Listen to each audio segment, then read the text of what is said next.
Colossenses capítulo 2, versículo de número 6.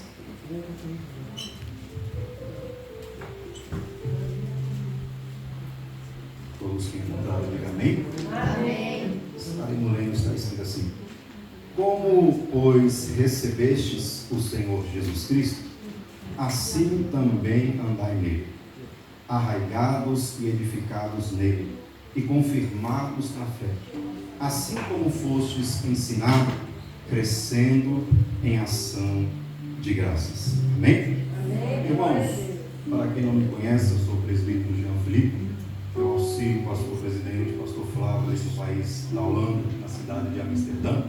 Pela graça e misericórdia do Senhor, já estamos lá com a igreja, já vai fazer esse ano 13 anos, para a glória do Senhor Jesus, uma igreja missionária, na qual nós fomos pelo Brasil enviados para poder estar lá pregando o nome de Jesus, exaltando o Senhor Jesus. Para quem não conhece o país da Holanda, é um país que fala o holandês e infelizmente, eu posso dizer assim, a maioria da população são incrédulos, não acredita no Senhor. Quando você ministra a ele a palavra de Deus, ou você quer conduzi-los a Jesus Cristo, eles falam que o Deus dele é o dinheiro, o Deus dele é o seu trabalho, o Deus dele é a sua inteligência, e é um país em questão do evangelho um pouco fechado. Mas pela graça do Senhor, não tem barreira que o Senhor não pode romper, não tem impedimento que o Senhor não possa desfazer, mas o nome do Senhor Jesus, independente de qual seja o nível de incredulidade, ainda o nome do Senhor Jesus está sendo glorificado na terra. Quem pode dar graças a Deus por isso? Para quem não sabe, eu nasci em Belo Horizonte e com meus 9 anos de idade eu me mudei para a Holanda. Então, eu cresci na Holanda, já tem 25 anos que eu estou na Holanda. Possa ser que os irmãos percebam algumas falhas no meu português. Isso não é propriamente devido à minha vontade, mas devido a ter crescido na Holanda, desenvolvido hábito em questão de estar só envolvido com o holandês, estudado na escola holandesa. Então eu perdi um pouco da habitação do português. O que me ajuda é a igreja, entre os irmãos, e nós sabemos, pela graça do Senhor, infelizmente, como eu dizendo, independente da minha limitação, eu tenho certeza que o Espírito Santo está aqui para nos ajudar, o Espírito Santo está aqui para falar aos teus corações, e isso vem do meu coração para deixar claro para a igreja, amém? Enquanto os irmãos dão glória a Deus, só vamos olhar para Deus. Aleluia.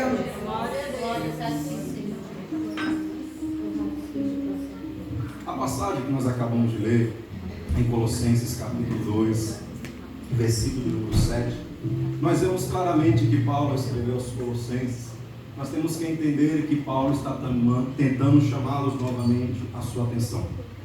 Quando nós olhamos para Colossenses, nós vemos que Paulo está tratando com uma dificuldade que estava surgindo no seio da igreja. E quando falamos disso, nós vemos que começou a existir certas heresias, pessoas que estavam tentando tirar o foco principal da igreja. E quando nós olhamos para a carta aos Colossenses, olhamos pelas passagens e pelo capítulo de número 1, nós vemos que Paulo vai exortar a igreja a voltar a sua atenção e o seu foco para aquilo que é de mais importante. Nós vivemos um tempo da qual, infelizmente, é muito crítico em questão quando nós só tentamos focar e somente nos concentrar ao nome do nosso Senhor e Salvador Jesus Cristo. Quando nós olhamos ao mundo afora, as pessoas muitas vezes lá de fora, quando olham a igreja, muitos veem a igreja como coitadinho, um refúgio para aqueles que são fracos, aqueles que têm debilidades, aqueles que têm necessidade. Outros, ao olhar para a igreja, olham para uma igreja em questão de carência. Às vezes o que não se encontra lá, tenta encontrar aqui. Às vezes não consegue conquistar lá, tenta conquistar aqui. E nós vemos que muitas vezes, em questão da fé, da qual nós sabemos, conforme a palavra do Senhor nos ensina, a fé cristã não é baseada em méritos humanos. A fé cristã não é baseada em conquista, em questão como se fosse um troféu colocado na minha partilheira em casa, e eu posso cada vez falar, Deus é isso porque isso aconteceu na minha vida, Deus é isso porque isso ocorreu na minha vida. Ao contrário, a vida cristã é completamente algo de outro nível, de outro mundo, porque o próprio Senhor vai nos ensinar, que o próprio, melhor dizendo, apóstolo Paulo vai nos ensinar aos Coríntios, dizendo que aquele que quer se ser sábio no mundo, faça-se louco. demonstrando que a nossa sabedoria, a nossa inteligência não está igualado conforme a visão do homem lá fora. Nós sabemos que a rotina que nós temos de segunda a domingo é uma rotina em questão da qual nós sabemos que temos os nossos afazeres. Creio que todos aqui têm sonhos, creio que todos aqui têm objetivos, creio que todos aqui têm projetos, têm vontade, têm desejos, mas a nossa fé não está alicerçada nessas coisas. A nossa fé não é fundada em questão desses objetivos. Nós sabemos que quando o Senhor Jesus Cristo se manifestou na terra, Ele veio para nos conceder aquilo que o mundo não podia ser encontrado. Se nós estamos aqui tentando achar o que o mundo já pode nos oferecer, a nossa fé está sendo muito light, a nossa fé está sendo muito superficial. Porque se você sair de lá e tentar trazer de lá para aqui aquilo que você consegue encontrar lá, você está na verdade perdendo tempo. Você na verdade somente está viajando em questão das suas emoções, do seu olhar pessoal, mas não compreendendo qual é o objetivo da fé que o Senhor, pela sua graça, nos concedeu. Porque tem muitas pessoas que não entendem e muitas pessoas que não percebem que a fé, na verdade, é um dom de Deus. É algo que nem surgiu de nós mesmos, não é oriundo de nós mesmos, não é algo que eu decidi ter, não é algo que eu desejei desenvolver em minha vida, mas a palavra de Deus vai nos ensinar que a própria fé é algo vindo da parte de Deus para as nossas vidas. Até isso demonstra para mim e para você que a nossa dependência em questão a Deus é totalmente, porque se não fosse Deus, você não teria essa fé aqui agora. Se não fosse Deus, você não enxergaria com os olhos da fé. Se não fosse o Senhor, você não entenderia qual é o maior projeto e plano dele na tua história, na tua vida. E nós temos que entender que a vida humana, quando nós falamos no aspecto das coisas terrenas, todas as pessoas, a maioria das vezes, se gloriam. E quando eles estão se gloriando, eles se gloriam nos seus próprios esforços. Eles gloriam nas suas próprias dedicações, na sua própria inteligência. Uns vai falar da sua faculdade, outros vai falar a respeito do que já fez, do que já realizou. Outros vão dizer daquilo que estão conquistando, estão conseguindo obter. Mas eu quero dizer para nós, tudo isso na verdade é passageiro. Tudo isso na verdade ficará aqui embaixo. E eu quero dizer para os irmãos que eu, humildemente dizendo, eu sou totalmente dependente do Senhor Jesus Cristo para entender e compreender os mistérios da qual não estão coligados com a visão aqui de baixo, mas da qual o Senhor Jesus veio manifestar para mim e para você. E o que o Senhor Jesus Cristo veio para trazer para nós como seres humanos aqui na terra? A Bíblia fala que Ele veio nos mostrar o reino dos céus, algo completamente oposto da visão terrena, algo completamente oposto da visão das coisas aqui de baixo.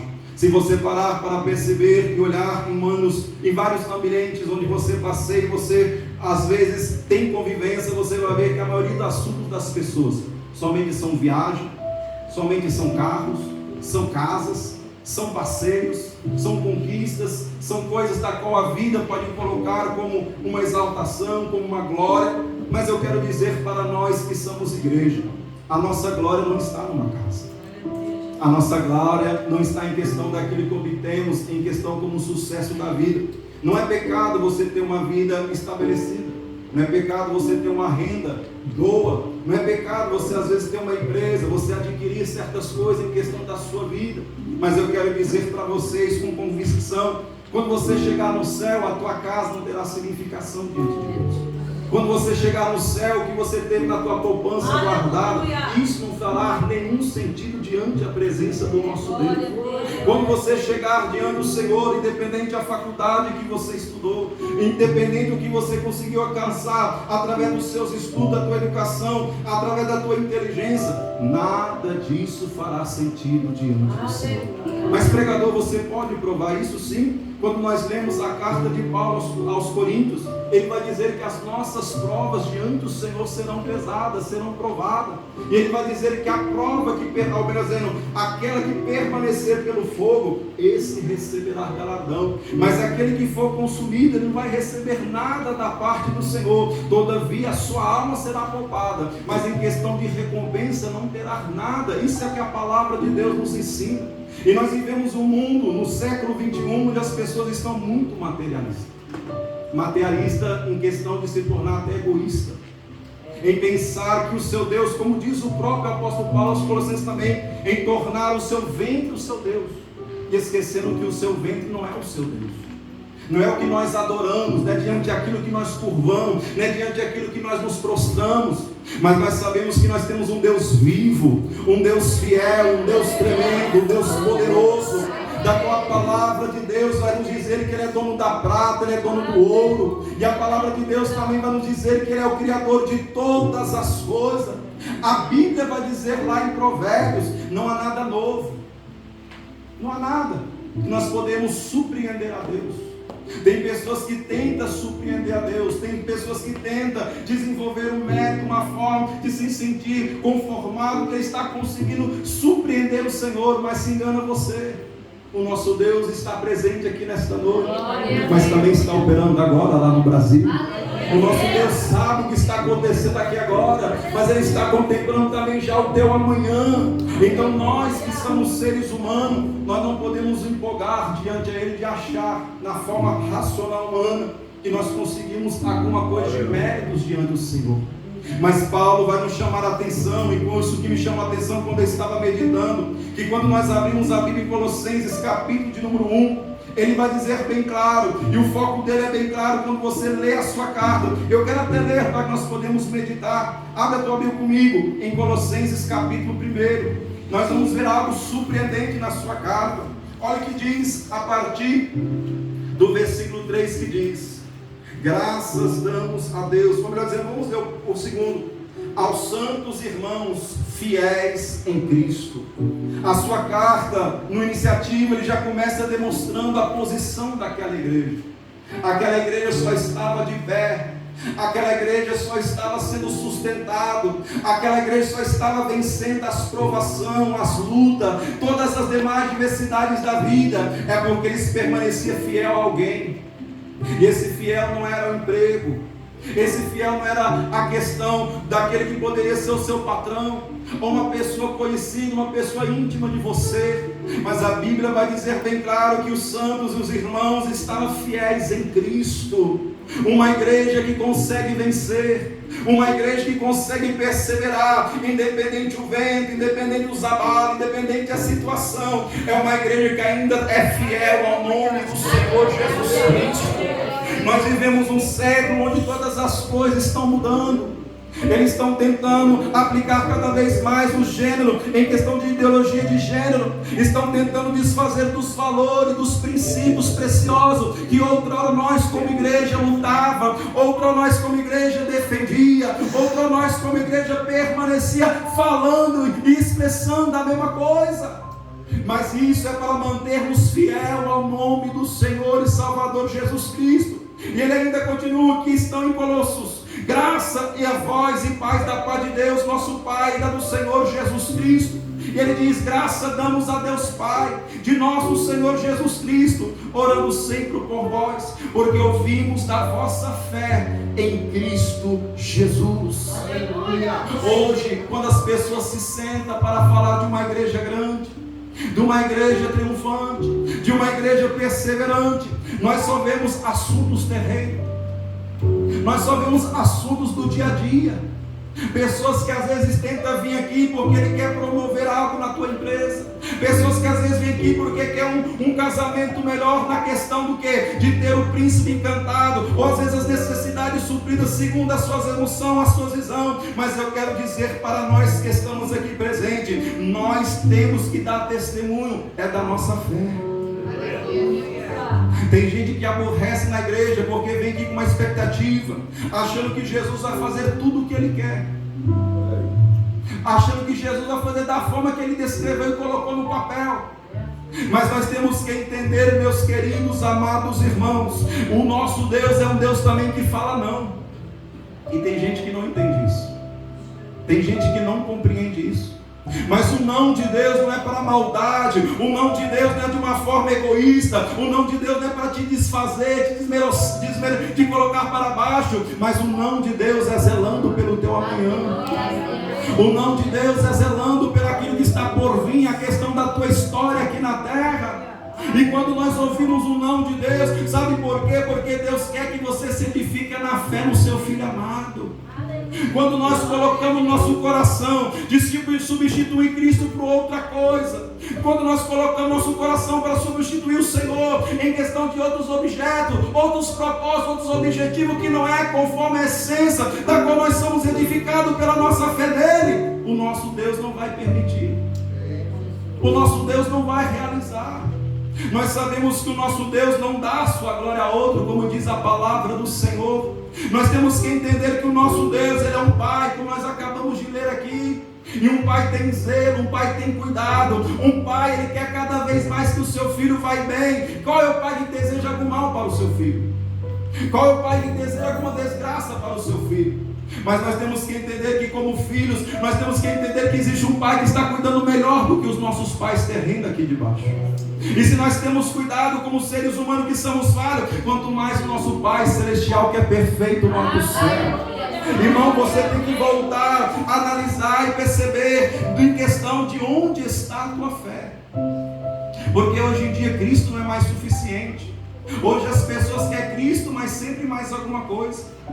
Quando você vem num culto como esse nesta noite, num pleno domingo, muitas pessoas às vezes acham: eu vou lá porque eu quero uma chave, eu quero lá porque eu quero uma porta aberta, eu quero lá porque eu quero uma providência, eu quero lá porque tudo isso Jesus pode fazer, tudo isso Jesus pode realizar, tudo isso Jesus pode conceder, mas isso não é a prioridade da nossa fé.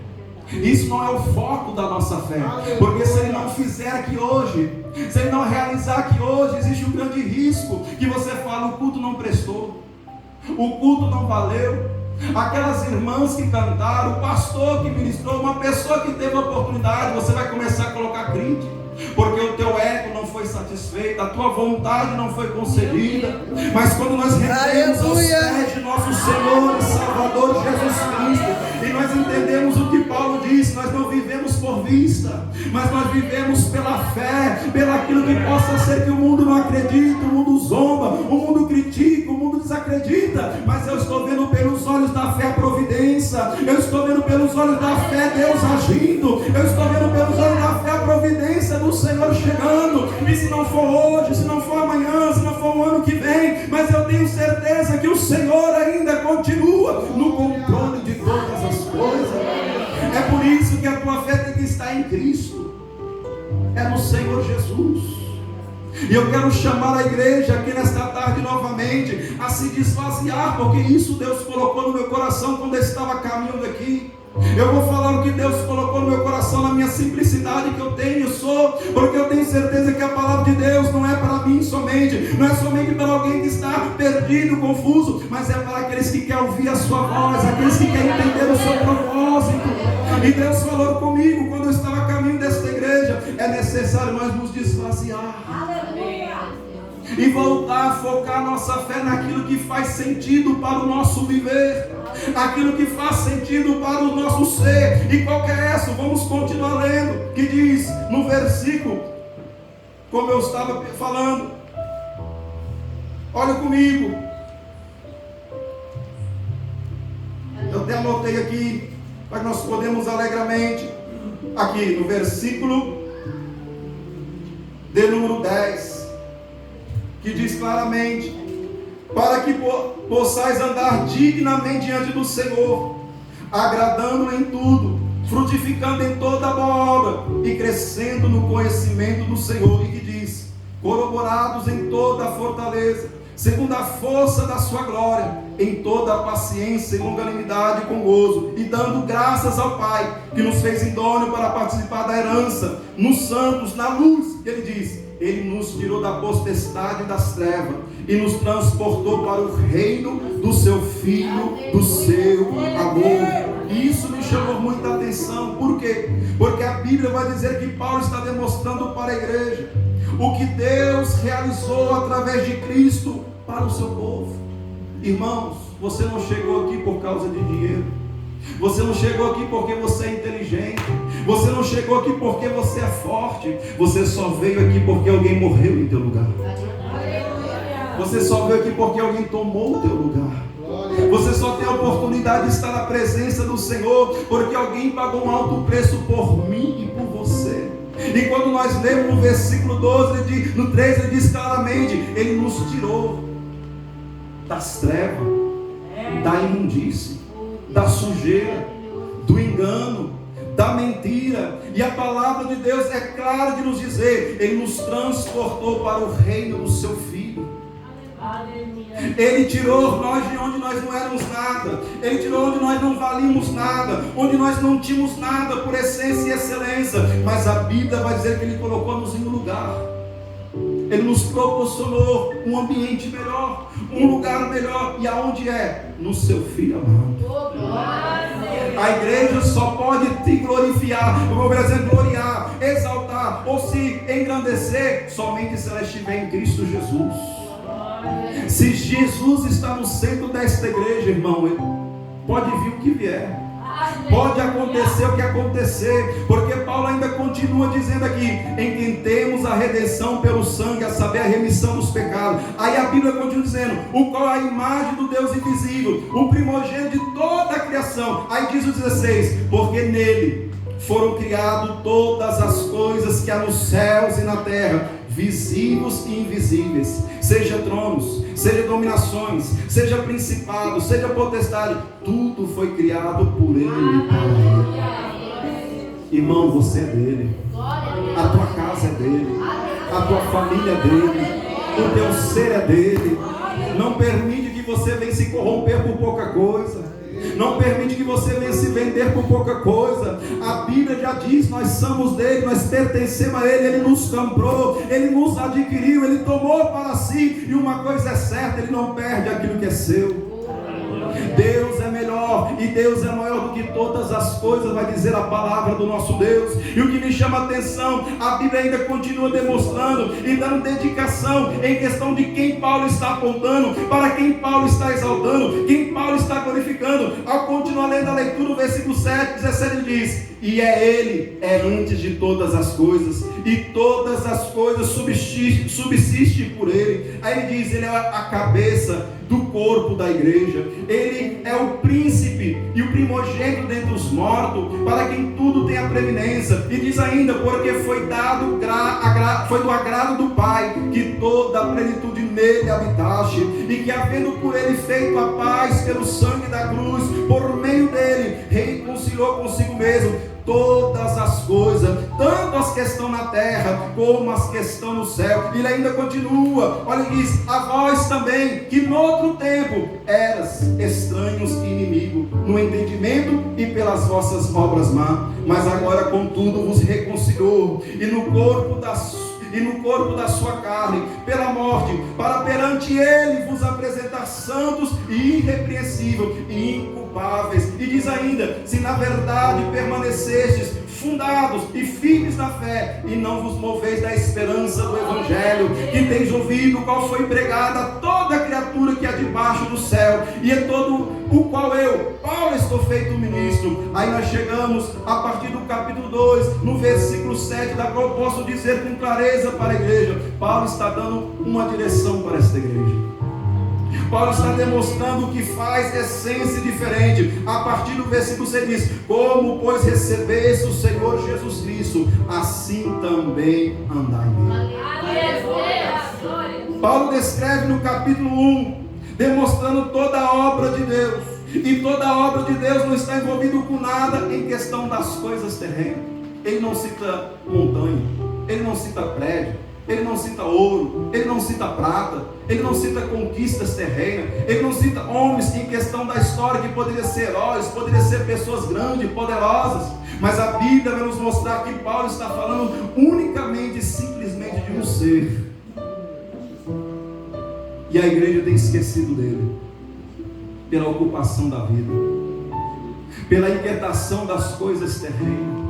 E muitos até se vendem por pouca coisa, muitos até se negocia a sua fé por pouca coisa, achando que a vantagem está no momento, a vantagem está na oportunidade, a vantagem está na ocasião daquele momento. Esquece que o momento é pouco, o momento é momentâneo, o momento dura apenas os momentos da sua felicidade, da sua alegria, do seu gozo, mas depois passa, depois se vai. Pode ser roubado, pode ser destruído, pode ser queimado, pode ser levado. Mas uma coisa eu quero dizer para a igreja: existe algo que ninguém pode roubar de nós. Existe algo que ninguém pode nos tomar a força. Existe algo que nada pode nos levar, independente da ocasião que nós nos encontramos. E esta pessoa se chama Jesus Cristo. E eu quero chamar a igreja aqui nesta noite, nos poucos minutos que eu tenho para ministrar esta palavra. Vamos nos esvaziar na presença do Senhor.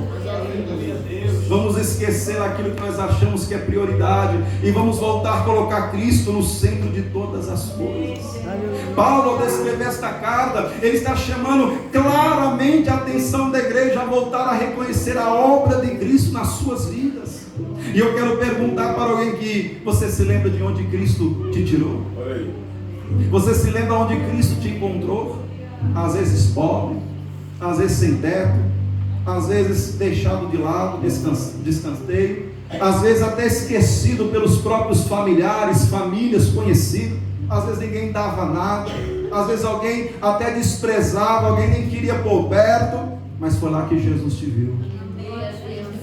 Foi lá que Jesus te encontrou.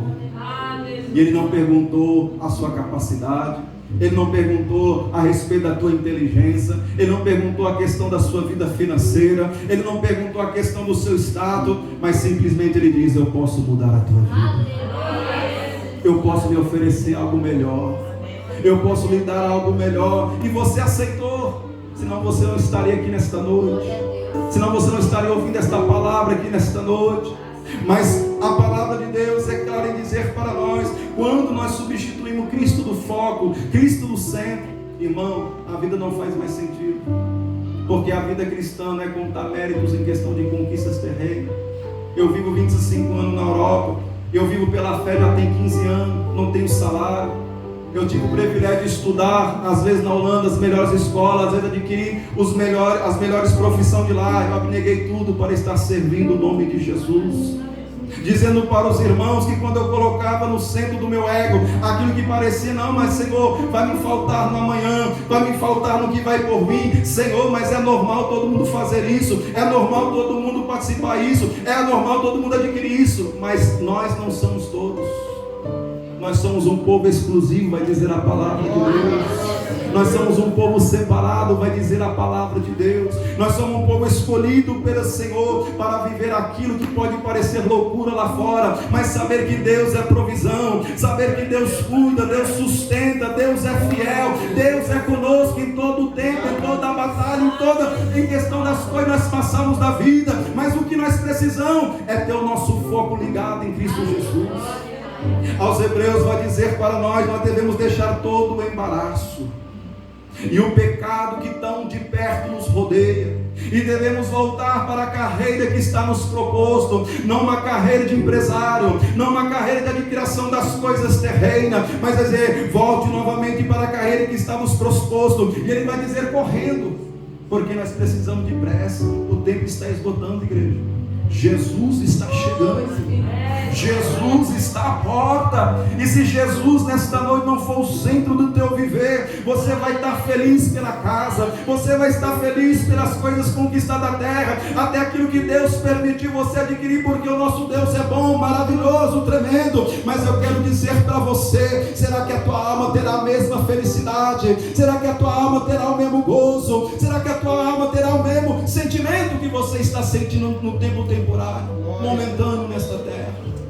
Mas a palavra de Deus é clara em dizer para nós, quando Paulo diz: como pois recebeste o Senhor Jesus Cristo, assim também andai nele. E como é que nós recebemos o Senhor Jesus Cristo? Não precisava de muita coisa. Hoje as pessoas querem inventar tanta coisa, hoje as pessoas querem acrescentar tantas coisas a respeito da sua fé. Mas eu quero dizer para você: a pessoa mais humilde de todo mundo, de todo o universo, foi o nosso Senhor e Salvador Jesus. Ele não está nem aí em questão dos status humanos. Ele não está nem aí se você chegou aqui com o melhor perfume, se você chegou aqui com a melhor gravata, se você chegou aqui com o melhor terno. Ele quer saber se o seu coração está nele. Ele quer saber se a sua alma está voltada para Ele. Ele quer saber se Ele ainda é o Senhor da tua vida, o Senhor da tua alma. Ele ainda quer saber se o centro do teu viver ainda é dependente somente dEle. Porque se você fazer isso, A Bíblia vai dizer bem claro: continua andando assim nele, seja humilde na presença do Senhor. Você não precisa de ter um avião para dizer que o teu Deus é grande. Você não precisa de ter um jato particular para dizer que o seu Deus é grande. Mas você pode dizer que quando você coloca a mão sobre os enfermos, a glória de Deus se manifesta. Quando você chega no presídio, você vê pessoas sendo libertas da escravidão de Satanás. Quando você chega em um ambiente onde está tudo desmoronado, destruído, Deus dá direção, Deus dá sabedoria, Deus dá providência, e o nome do Senhor Jesus é exaltado e glorificado. Às vezes sem o recurso, às vezes sem a necessidade, às vezes sem o dinheiro, às vezes faltando alguma coisa, mas o nós vivemos é para a glória do nome do nosso Jesus aqui nesta terra. Aleluia. E a palavra de Deus ainda continua dizendo, ao versículo 7, arraigados e edificados nele. Arraigados, meus irmãos, para quem não entende, quando nós olhamos para a expectação de uma árvore, por exemplo, tem muitas pessoas que admiram a uma árvore somente no seu tamanho. E isso é a maior besteira que nós podemos fazer na vida espiritual. Achar que uma pessoa é grande porque parece ter muita flor, parece ter muito fruto, parece ser uma pessoa admirável, uma pessoa bela, uma pessoa linda. Mas diante de Cristo é ao contrário. Quem é grande diante do Senhor é quem está para baixo. Porque a palavra de Deus vai dizer para nós temos que estar enraizados.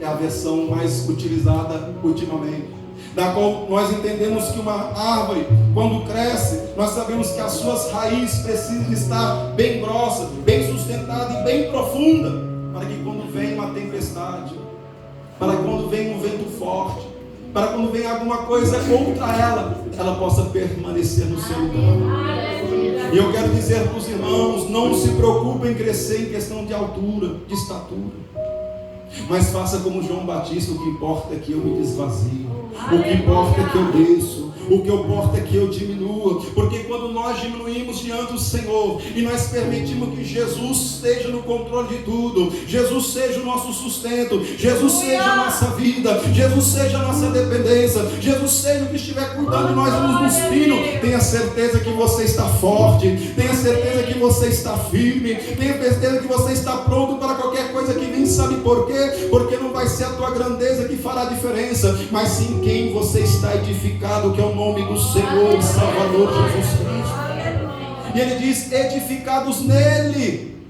Então nós temos que estar enraizados primeiro nele. O que é enraizado? Nós sabemos que uma árvore, quando ela é nutrida, quando ela tem tudo aquilo que ela precisa para estar lá, nós sabemos que começa pela raiz. Mas nós sabemos que uma raiz está no anonimato, ninguém vê, ninguém percebe. Eu lembro quando criança, quando eu ainda morava no Brasil, tinha uns 8, 9 anos de idade, tinha árvore que não podia plantar perto de casa, porque a raizinha destruía tudo, desfazia todo o asfalto, etc.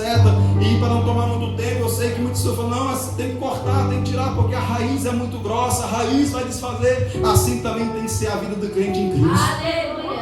Pessoas têm que estar incomodadas com a nossa raiz. Pessoas têm que estar notando que possa ser que nós não temos estrutura, nós não temos grandeza, mas nós temos fundamento. Nós estamos fixos, nós estamos firmes, nós estamos edificados. E não vai ser um vento que vai nos levar, não vai ser uma tempestade que vai nos levar, não vai ser uma prova que vai nos tirar, não vai ser uma forma em questão de proposta do mundo que vai nos arrancar da presença desse Deus maravilhoso nesta noite.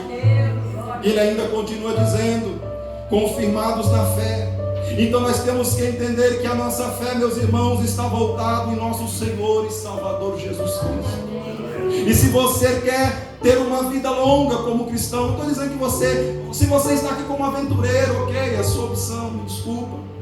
Mas se você quer aqui chegar e você quer aqui permanecer até você ouvir a última trombeta soar, ou se você quer permanecer até se você partir antes, em questão de Deus permitir você descer, morrer, mas você tem esperança na ressurreição dos mortos, você só vai conseguir isso primeiro se você estiver nele, se você estiver enraizados e edificados no Senhor.